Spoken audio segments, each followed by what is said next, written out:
Josh Klipp. I am the founder and principal of Made Welcome, which is a consulting firm focused on accessibility at workplaces and events. I am a recovering attorney. I like to say I spent over 16 years in the public sector working for various government agencies specializing in the ADA. I left litigation to start my own consulting practice, which is Made Welcome, and I also am a certified access specialist through California's Division of the State Architect.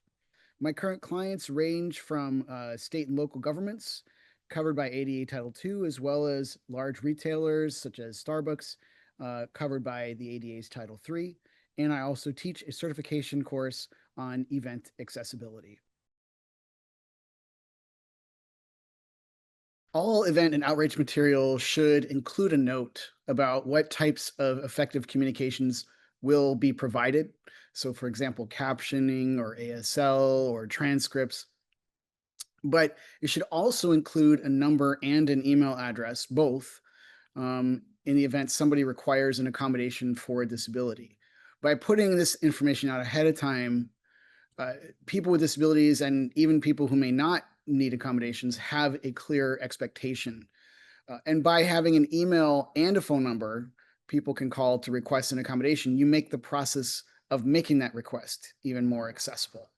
In terms of what to do in addition to this, I always recommend having a list of vendors lined up who can provide additionally requested effective communications. So, for example, if you provide AI generated captioning as a matter of course, but someone requests ASL, yeah, you should have an ASL vendor on hand that you can call in. This makes you more agile and more able to quickly implement other effective communication strategies.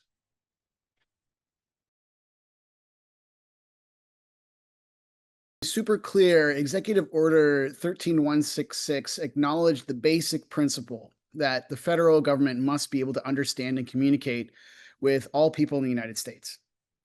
This executive order was recently revoked and replaced by another executive order, Executive Order 14224, proclaiming English as the official language of the United States.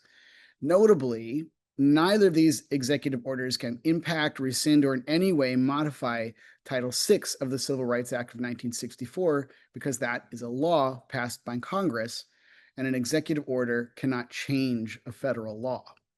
So the applicability and obligations of Title VI to nonprofits receiving federal funds is effectively the same as any other entity that receives federal funds. Specifically, no person in the United States shall, on the ground of race, color, or national origin, be excluded from participating in, be denied the benefits of, or be subjected to discrimination under any program or activity receiving federal financial assistance.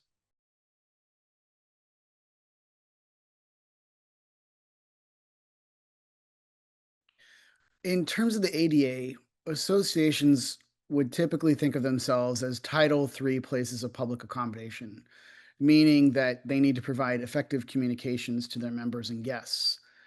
In terms of Title VI, technically those requirements apply to entities that receive federal funding. That said, translation services are increasingly ubiquitous and affordable, driven in large part by AI-powered translation.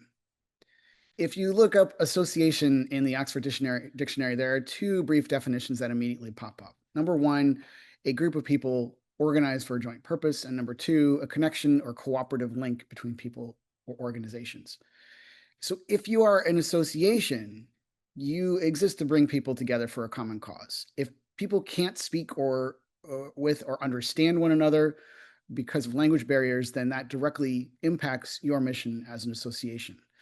So while Title VI may only compel translation services to entities receiving federal funding, as it applies to associations generally, it seems like a common sense would surely compel providing translation services there as well.